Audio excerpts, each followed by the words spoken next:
Corpus Sapiens, el podcast que va del cuerpo a la danza, con Angélica Iñiguez. Tiene una portada azul, se llama Filosofías del cuerpo y el movimiento, danza contemporánea en América Latina.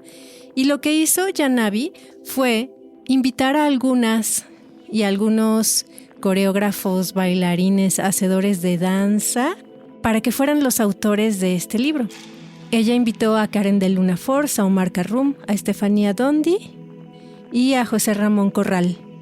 En algún momento, Yanavi se dijo: la literatura que existe acerca de la danza suele ser biográfica, histórica o sumamente técnica. Necesitamos otras cosas. Y esas otras cosas tienen que ver con el hacer dancístico y la capacidad de las y los creadores, coreógrafos, bailarines, improvisadores, performers, de enunciar su propio trabajo. Eso me parece muy interesante. Coincido contigo en lo que hay en la literatura de danza y me parece muy importante cómo los artistas, al pasar los años en su trabajo, van generando conocimiento, ¿no? En el salón de danza, en los teatros, se va generando conocimiento. Van sistematizando sus procesos y van creando un lenguaje propio que muchas veces usan en sus clases de danza, en sus talleres. Pero pocas veces eso que se enuncia y esos saberes que sí se generan ahí, se ponen en papel, se llevan a otro espacio. Y entonces ahí surge esta dicotomía de la que ya hemos hablado, pero que sabemos que no es verdad, que separa a los bailarines de quienes escriben, a los coreógrafos de quienes investigan. Ya sabemos que eso no funciona así. Y Omar Carrum habla un poquito de eso en su texto, ¿no? Pero bueno, Yanavi, bienvenida. ¿Cómo estás? Muy emocionada de estar aquí. He escuchado el podcast antes y me encanta que existan estos espacios de diálogo. Es de verdad maravilloso. Muchas felicidades al equipo. Pues muchas gracias y también felicidades a ti por este libro que ideaste y coordinaste. Olin Yanavi Durán es de Guadalajara, es antropóloga y es apasionada por la danza, el movimiento y las artes en general. Desde 2013 se ha dedicado a la danza folclórica tradicional en grupos como Tonali y Tonantzin Tlalipac. De 2020 a 2022 fue parte de la compañía Canela Fina Flamenco Fusión. Estudió en Cuerpos Creativos, diplomado de alto rendimiento en danza contemporánea y creación, y el diplomado en teatro contemporáneo y prácticas escénicas de la Escuela de Artes de la Secretaría de Cultura de Jalisco. Está enfocada en promover el arte y la cultura y en impulsar esfuerzos colectivos. De esa manera creó en 2020 el proyecto Antropos Danza, un perfil social para la difusión y convergencia de todas las artes y su relación con el cuerpo, del cual surge el libro, y este libro es el pretexto para platicar hoy con Olin Yanavi Durán. Cuéntame, por favor, ¿cuáles fueron esas preguntas que lanzaste para inspirar a estos artistas a que escribieran sus textos para este libro? Pues yo, como que a manera de guía, les pedí tal vez poder guiarse con algunas preguntas como ¿qué se mueve cuando se mueve el cuerpo? O ¿de dónde viene el movimiento? ¿De dónde nace esta fuerza vital que mueve al cuerpo? Entonces yo ahí intentando como no llevar ninguna dirección para que ellos pudieran decirme lo que quisieran. Son preguntas muy generales y muy existenciales, muy filosóficas también de la danza y del movimiento, ¿no? Y del ser humano. Y otra de esas preguntas es: ¿con qué se habita el cuerpo que se mueve y con el que se habla en escena? Entonces, ¿qué es lo que nos habita? ¿Qué es lo que nos da vida? Tú usaste estas preguntas deliberadamente para dar un empujoncito para que entonces estas y estos artistas pudieran hablar de su trabajo y de sus hallazgos, ¿no? Así es, yo sabía que muchos de ellos, algunos son intérpretes, unos son creadores, unos ya tienen metodologías como de enseñanza, pedagogías muy bien establecidas. Entonces yo quería que abarcaran eso sin tener que decir así, ¿cuál es tu metodología del movimiento? No, dímelo. Pues no, sino que ellos fueran hilando sus propias ideas. Entonces era algo muy amplio en lo que pueden contestar desde sus pedagogías, desde su hacer en escena, fuera de escena, desde su vida diaria. Es decir, era muy amplio y se ve en el libro, ¿no? Las respuestas son varias. Es como un mosaico de escrituras, de pensares, de cuerpos en movimiento. ¿Por qué elegiste a estos 7 artistas y no a otros? ¿O si habías elegido a otros? ¿Cómo fue? La verdad es que no tengo como una respuesta así súper estudiada y que digas, claro que sí, yo lo estudié a fondo, yo claro que no. Lo que en realidad pasó es que un día me desperté y dije, estaría padrísimo que existiera un libro que fuera así, así y así, ¿no? Entonces yo empecé a contactar gente que conocía, ¿no? Por ejemplo, sabía que había tomado yo clases con Javier Díaz y dije, pues le voy a escribir, capaz que jala, ¿no? Le voy a escribir a Karen de Luna, no me conoce, pero yo sí la conozco igual y así empecé como con artistas que yo sabía que eran importantes en su área, que habían desarrollado cosas importantes, que eran grandes bailarines, grandes artistas escénicos y dije, pues, les voy a preguntar. Digo, no tenía ni idea de que yo existía, de nada de mí y dije, capaz que me dicen que no, pero pues vamos viendo y al final pues dijeron que sí, eso me sorprendió mucho, pero ellos mismos expresaron también la necesidad de que existieran estos espacios escritos para desarrollar ideas, ¿no? Yo creo que ellos se sorprendieron también, ¿no? Seguramente sí. Y la verdad es que dejé a mucha gente afuera. Es decir, yo tenía una lista larguísima de 12, 13, 15 autores, pero no todos podían, no todos querían. Y algunos dijeron que sí, después dijeron que no. O sea, hubo como varios filtros, sobre todo a la hora ya de la verdad, a la hora de redactar, de decir, claro que sí, voy a escribir un ensayo de 12 páginas. Entonces, ahí es donde hubo como varios filtros.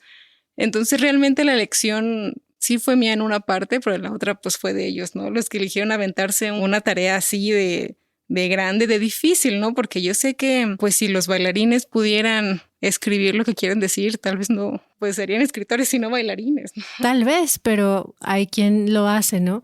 ¿Y qué es eso que se necesita para hacer la traducción de un lenguaje a otro? De un lenguaje como corporal a un lenguaje, pues también es corporal, pero digamos el lenguaje escrito. Esa, fíjate, ¿sabes qué? No sé cómo escribir lo que quiero decir, pero no todos, ¿no? Entonces yo creo que todos tuvieron procesos muy diferentes y se nota en sus tipos de escritura, en cómo escriben, en cómo se dirigen al otro, en cómo hablan, las metáforas que usan, el lenguaje poético que utilizan para hablar del cuerpo, del movimiento, de ellos mismos, del otro como ente con el que me relaciono. Creo que es un proceso que para algunos es muy difícil y para algunos es muy fácil y depende de muchísimas cosas, pero estoy dispuesta a hacer una investigación al respecto de qué está pasando ahí con la cultura literaria en la danza, cómo y cuándo y por qué. Uh-huh. Y porque a veces hay una separación que hasta nosotros mismos y mismas nos creemos que existe tal separación, ¿no? Sí, exactamente. Y es solo una falta de educación literal, ¿no? A veces es una herramienta que podemos aprender, pero como todo, pues hay gente más inclinada a una cosa que a otra, ¿no? Uh-huh. Bueno, oye, ¿y qué cosas te sorprendieron de los textos que te enviaron, que te parecen relevantes, que te dieron risa, que te conmovieron? ¿Qué viste? Ay, tanto. Yo he aprendido tanto desde la edición de cómo se hace un libro, así edición para dummies, hasta de verdad cómo pedir un ensayo, todo. Y una vez que me los entregaron, descubrí un universo de pensamiento, de que de verdad hay mente en el cuerpo, no solo durante la escena, durante el movimiento, sino todo el tiempo, ¿no? Por eso se trata de las filosofías del cuerpo y del movimiento, solo con lo que viven. Y la verdad es que cada uno, a mí me enseñó tantas cosas. Por ejemplo, corporrealidades. El ensayo de Karen de Luna está muy interesante porque siento que explica muy bien cosas que los bailarines viven, ya sea siendo estudiantes o siendo intérpretes, incluso siendo espectadores, ¿no? Entonces creo que es un texto muy valioso tanto para los espectadores como para los bailarines, como para entender qué está pasando, por qué, dónde está esa búsqueda y todo esto, ¿no? Entonces me gustó mucho porque yo descubrí que había otra manera de conectar con el público, que puede ser a través también de estos textos, ¿no? Que no solo es como más danza para bailarines, sino para todo el mundo, ¿no? Una improvisación que en su naturaleza abraza el devenir, la transformación, el constante descubrimiento, no podría ser atrapada dentro de un método. Por momentos me confundí pensando que podía tener cierto control sobre los descubrimientos que podía lograr. pero como educadora comencé a cuestionarme cómo escapar de esa tentación, cómo compartir una práctica que no pretenda dar certezas disfrazadas de recetas, caminos preestablecidos y seguros. Pero uno que me gustó también es que todos son tan diversos, tan maravillosos. Me gustó, cada uno tiene lo suyo, ¿no? El de Omar Karrum de La Tercera Entidad me gustó mucho porque de verdad es como una asomadita al mundo de la danza y sobre todo para alguien que nunca ha hecho danza, que no sabe qué se estudia en una clase de danza contemporánea, qué se hace, para qué. Entonces él explica conceptos que me parecen importantes para adentrarse a ese mundo, para que no parezca tan abstracto, tan raro, tan fuera de lugar para un espectador que quiere ver algo como a veces muy realista, ¿no? Muy concreto. Y a mí como investigadora social acá, en antropología, ciencias sociales y demás, el de Estefanía Dondi me gustó mucho porque abarca muchos temas sociales, condiciones socioculturales en las que vive el bailarín de México, por qué tenemos esta aspiración a Europa, a estudiar allá, a hacer danza allá, cuando en realidad lo que queremos son buenas condiciones de trabajo, que si las tuviéramos aquí no querríamos estar en otro lado, ¿no? Entonces, hay para todos aquí. Hay uno que me sorprendió mucho, que fue el de Javier Díaz de Lanais, con un lenguaje súper poético, que aborda la literatura, pero justo desde ese lado literario, no solo escrito, sino literario, con metáforas, con imágenes muy poéticas con las que tú puedes como jugar entre el cuerpo y la imagen. Hay gente que habla más desde su experiencia personal y al principio parecen textos biográficos, pero después te das cuenta de que intentaban responder la pregunta de dónde viene el motor del movimiento, ¿no? Que es toda mi historia me construye, no hay secretos. No hay magia para ser un buen bailarín. Toda la gente que ha conocido, toda la gente con la que se ha relacionado, trabajado, las amistades, todo eso forma parte del mismo para que pueda ser quien es y moverse como se mueve. ¿Y en qué momento tomaste la decisión de publicar el texto de Priscila Pata en el original en portugués y en español? Es el único, ¿no? Bilingüe. Sí, originalmente iba a haber otro texto en portugués. Y dije, pues que vamos a tener en portugués porque estoy hablando de América Latina y eso implica otros idiomas, ¿no? Otras culturas y otro todo. Uh-huh. Entonces no me pareció como una buena idea monopolizar el idioma cuando yo estoy hablando justamente de un mosaico, de una diversidad de creación y de todo. Y pues afortunadamente el portugués es cercano al español. Dije, no creo que sea tanto problema, ¿verdad? Digo, pues había que buscar traductor y demás. Pero pues me pareció también importante para hablar de la diversidad desde muchas perspectivas. También hay un texto de Vladimir Rodríguez, Apuntes sobre el teatro. Cuéntame un poco acerca de esto, porque justo también platicas en la presentación que haces de ese puente o vínculo que se hace entre la danza y el teatro, ¿no? Claro. Yo creo que no sé realmente desde cuándo se ha abordado este tema o se ha usado este concepto como de artista del cuerpo, ¿no? Como que la danza y el teatro ya son demasiado unidos, no hay diferencia, ¿no? Yo conocí a una actriz que estudió en INART que me dijo, pues es que es lo mismo, la danza es lo mismo, nada más sin palabras. Y lo decía así con tanta soltura. No estaba aseverando una filosofía de las artes. No, solo dijo, de verdad, pues es lo mismo. Y dije, wow, o sea, me pareció muy maravilloso, muy increíble que lo dijera como parte de su hacer diario. Es como de, pues, en realidad me estoy dedicando a la misma cosa, ¿no? Entonces, creo que en el texto de Vladimir, porque tanto Vladimir como muchos otros autores de aquí, del libro, estudiaron teatro, y después danza o lo que sea, o al revés, pero estudiaron teatro, ¿no? O se identifican como actores con el término de actores y sus metodologías en realidad son del cuerpo, para lo que sea, ya sea para circo, danza, teatro. Y creo que los apuntes de Vladimir, su otro texto te dice cómo interpretar lo que estás viendo en la escena a través de un ejemplo, ¿no? Y en qué se está fijando él, cómo y por qué, y cómo fue el proceso. Y en los apuntes sobre el teatro es justamente cómo está funcionando este concepto, literalmente esta filosofía de la unión entre más que la danza y el teatro, el cuerpo en escena. Hago esta pausa para contarte que Corpus Sapiens es un proyecto independiente que ejercita los músculos de la memoria, la reflexión y la creación sonora sobre danza y cuerpo. con la intención de visibilizar trabajos o acciones que le aporten algo positivo al mundo. Así que si tú o tu marca se sienten en sintonía con nuestros valores y les gustaría contribuir a que este proyecto siga siendo sostenible y a la vez dar a conocer o expandir el tuyo, estaremos felices de recibir tu patrocinio o tu donativo. Escríbenos un correo contándonos sobre ti o simplemente dona a través de PayPal. Encuentra la liga en la descripción del episodio. No, y eso se me hace valiosísimo porque el cuerpo está en escena, pero está en todos lados. Entonces, una vez que tomas estos conceptos como esta tensión, el tono, todo lo que él menciona, y lo llevas a la danza, al teatro y a tu vida diaria, puedes encontrar como muchísimos puentes entre todo, ¿no? Es como una red. Y creo que son como apuntes valiosos. Y creo que ahí se ve mucho este asunto de, no sé si los demás lo notan o yo porque lo viví del lado de la edición, de querer decir muchas cosas y no saber cómo por dónde comenzar. Como de querer abordar muchos temas en la filosofía porque a veces justo el tema es profundo y no encuentras las palabras.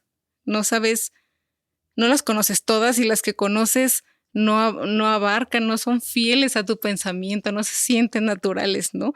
Entonces creo que este texto intenta decir muchísimas cosas y justamente es ese ejercicio de con las cosas que yo conozco, las metáforas que conozco y las palabras que conozco, voy a llegar a un pensamiento profundo y a una raíz de mi hacer artístico. Y ahora que mencionas la parte de la edición, pues cuéntame esa experiencia de la edición. Bueno, antes de eso quería decir que ya las divisiones de teatro, danza, literatura, música, hay muchos artistas que se identifican más con la idea de performer o de artista, palabras que son más amplias, ¿no?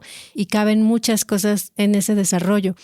Y bueno, ahí quiero aprovechar para decir que siempre el tema de las convocatorias para las becas culturales tienen ese problema, porque son demasiado disciplinares y esa disciplina hace que ayer platicábamos en el episodio de danza y fotografía con Gloria Minauro y con Gabriel Ramos y decían, bueno, es que en la categoría de danza nunca cabe la foto, en la categoría de foto nunca cabe la danza y eso nos termina pasando muchísimo, ¿no? Tú lograste una beca de Proyecta. ¿En qué categoría participaste? ¿Y cómo lo lograste? Un rubro de publicaciones. Eran, publicaciones de libro, de lo que fuera, era publicaciones. Fue súper difícil. Yo tardé 2 años en hacer este libro y cuando ya tenía los textos hechos, ahora lo difícil era conseguir los recursos para imprimirlo. Imprimir un libro es carísimo, digo, por si alguien no lo sabía de los que nos escuchan, imprimir un libro es carísimo. Entonces teníamos este problema de que no había espacio para las letras en la danza, ¿no? Todas las convocatorias tienen estos rubros o de creación no nada más escénica, sino a lo mejor como escenografía, vestuario, cosas así, ¿no? Creación escénica o producción. Ajá. Entonces, ya algo más, pues era como muy complicado o no entraba y en letras tampoco, porque esto no es como literatura. Claro, y si participas en letras, luego tienes un jurado que es experto en letras y dice, ¿y esta gente quién es que no tiene? No, es una cosa y muy extraña. Y varias personas que hemos asesorado para sus proyectos de podcast de danza muy padres no lo han logrado. O sea, creo que es un medio que todavía no se está entendiendo. Pero bueno, volviendo al punto, lo lograste, obtuviste Proyecta entrando en publicaciones y tuviste así total libertad para publicar lo que tú querías. Sí. Espera, antes de volver a eso, quiero decir que es importante que se sigan postulando los proyectos que no quepan en ningún lado, porque entonces se visibiliza que necesitan un lugar. De otra manera, pues no va a pasar. Obviamente al inicio va a ser súper difícil porque no van a quedar todos o ninguno, pero entonces se dan cuenta de que, mira, había un lugar. Por algo existen publicaciones que no entran en nada, porque hay libros de todo, pero no todos son literatura, ¿no? Libros no es igual a literatura. Claro, libros no es igual a literatura. Y justo eso, bueno, ya que estamos hablando de eso me pasó a mí. En 2000, no me acuerdo cuando publiqué el primer libro, en una beca del SECA, una beca estatal, pues no existía el rubro, no había investigación en la danza. Pero ese año resultó que 2 personas metimos un proyecto de investigación para la danza y a las 2 personas nos lo dieron y a partir de ahí crearon esa otra categoría, ¿no? De, ay, sí, la danza también se puede investigar. Qué cosa. Y yo de pronto veo como retrocesos, ¿no? Como que eso sucede y parece que ya todo va a ir por ahí, pero entonces hay un cambio de administración, hay un cambio de personas, de pensamiento, de formaciones y ya, ¿no? Como que se vuelven a perder cosas. Claro. En fin, bueno, será pero tienes razón, hay que seguir presentando, ¿no? Porque finalmente esas convocatorias deben de responder a lo que estamos haciendo. Claro. Y no al revés, Ajá. ¿no? Porque luego terminamos haciendo proyectos a la medida de las becas para ganarnos las becas. Exacto. Mira, yo no sé si puedo decir esto, pero la clave de esto y de todo es como estar jodiendo. Esa es la verdad, porque así logré esto, obviamente. Primero apliqué otras becas, obviamente no funcionó. Y acá me dieron beca, Proyecta Producción, y con eso pagaba yo la mitad, porque además yo no había hecho nada antes, o sea, nada... Ninguna publicación. Ajá, entonces como era la primera, pues me daban menos dinero, ¿no? Lo cual es entendible, pero con eso no alcanzaba a publicar el libro. Entonces yo puse la otra mitad. Tú de tu dinero. Sí, porque también justo como no había hecho un proyecto antes, no tenía nada, ¿sabes? No tenía nociones de gestión, no tenía nociones de nada. Esto para mí fue un experimento porque te dije, me levanté un día y dije, ay, yo quiero ver si alguien quiere escribir. Igual hacemos un libro o algo. Y resulta que sí, dije, bueno, pues voy a pedir ya algo en forma. Y luego me lo mandaron, o sea, todos los pasos fueron como, wow, todo mira, funcionó. Sí sucedió, qué loco. Entonces yo no tenía planeado mi paso siguiente, yo nomás iba como de, pues a ver si pega. Entonces iba pegando y yo no tenía plan de lo que sigue. Yo obviamente, una vez que tenía el libro, yo era como de, ay, ¿y ahora qué hago con él, no? Yo no tenía otras herramientas como para... No sabía cómo ir a pedir dinero para completar el monto. No sabía nada. Pero es una muy buena forma de aprender de todo eso, ¿no? De aprender de edición, de gestión, porque lo estás haciendo realidad. Sí. Y la verdad es que creo que también fue para ellos lo mismo. Es como de, ay, me pidieron un texto. Pues nunca he escrito un texto para danza. Algunos sí lo habían hecho, otros no. Y fue como de, pues voy a escribir y a ver qué sale. Y así me lo dijeron. Es que mira, yo no lo he hecho antes. Y yo, pues yo no te estoy preguntando ni diciendo que sí lo has hecho. Yo te estoy pidiendo que escribas de esto, porque sé que tienes cosas chidas que decir. ¿Jalas o no? No, pues que sí. Ok, pues vamos juntos ahí descubriendo qué pasa. Y ellos iban conmigo. Yo, ¿saben qué? Ya lo tengo, me falta el dinero para publicar. Pues denme chance, ¿no? Y así van pasando los meses y, o sea, fue como un asunto de aprendizaje para ambas partes. Ellos para escribir y yo para editar y para gestionar, ¿no? Fue todo un viaje esto. Sí. Y lo sigue siendo todavía.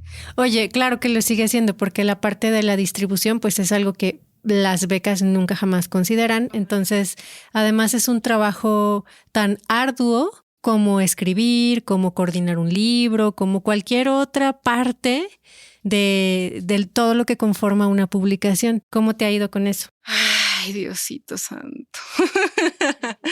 Mira, hay días que digo, sí, a huevo, esto se va a lograr, vamos a llegar top. Y otras veces que digo, ay, ya vi por qué no existen estos materiales, es horrible estar trabajando con esto, no sabes con quién, no sabes para dónde. Distribuirlos es un rollazo, es súper caro. O sea, originalmente dije, este libro va a ser baratísimo, va a ser para todo el mundo va a poder acceder a él porque quiero que lo lean y demás. No, pues no. Los costos de hacerlo y de distribuirlo eran altísimos. Y con la beca de Proyecta pude pagar una parte, pero no todo. Entonces dije, si lo doy tan barato, no me va a salir, no voy a poder. Entonces ya me di cuenta de por qué algunos libros son tan caros. Y fíjate, yo decidí, bueno, no nada más decidí. Yo vi que no había colecciones de danza en algunas editoriales, en varias editoriales no tienen como una sección de eso, claro, porque no hay tanto material. Entonces lo que yo tenía que hacer era una publicación independiente. Y fíjate, al inicio yo lo pensé como una terrible decisión, porque entonces toda la distribución iba a recaer en ti. Exacto, y mover un libro a varias ciudades no solo es cansado, sino que es muy caro, ¿no? Los envíos son caros, tenía y tengo que mover como por Correos de México, que es lo más económico y a veces no llega, o aún así de todos modos no es tan económico, pero también me di cuenta de que si yo lo hacía a través de mi ámbito académico, por ejemplo, por la universidad o en una editorial, yo no iba a tener la libertad de mover mis ejemplares a donde yo sentía que está donde tienen que estar. No los hubiera llevado a Campín, no los hubiera llevado a Primate, iban a terminar en un estante, en una bodega de libros de la universidad o de donde sea, si no me dan esa libertad de yo moverlos a donde yo quiera. Obviamente yo sé dónde está la gente que necesita leer estos libros. Si no me dan a mí la libertad de moverlos, pues no lo iba a lograr. Entonces eran como tener una editorial. Tiene ventajas y desventajas. Claro. Y bueno, aquí se me ocurre que esta es una conversación que deberías de tener con Aidela Chino y su librería y editorial Nicolasa, que ella trabaja solamente, o sea, esa librería solamente vende libros de danza. Tienes que pasarme ese dato. Sí. Y para ir cerrando este episodio, Olin Yanavi, gracias por venir. ¿Qué aprendizaje te llevas? ¿Te arrepientes en algún punto de haber emprendido todo esto? ¿Cómo es ese viaje de la heroína de esa mañana en que te preguntaste ¿qué tal si hacemos un libro con algo que puedan escribir los autores? A el día de hoy. Mira, es que la lista de aprendizajes no se acaba y sigue. Y justo también en las presentaciones que he tenido en Guadalajara y en otros estados, he aprendido muchas cosas con lo que me dice la gente. Porque uno de ellos, por ejemplo, es como de, wow, qué gran logro. Y yo es como de, pues no, yo nomás me levanté un día y dije, ¿no? Pero me di cuenta de que la constancia, así básicamente la terquedad que se necesita para llevar esto hasta el final, no es tan común como yo pensaba, ¿no? Porque de verdad necesitas kilos de paciencia y hectáreas de perseverancia, de verdad decir, yo lo voy a llevar hasta el final. Y como que mi severidad también de estar ahí como de, a ver, no me has mandado, o a ver, es que esto ¿dónde está?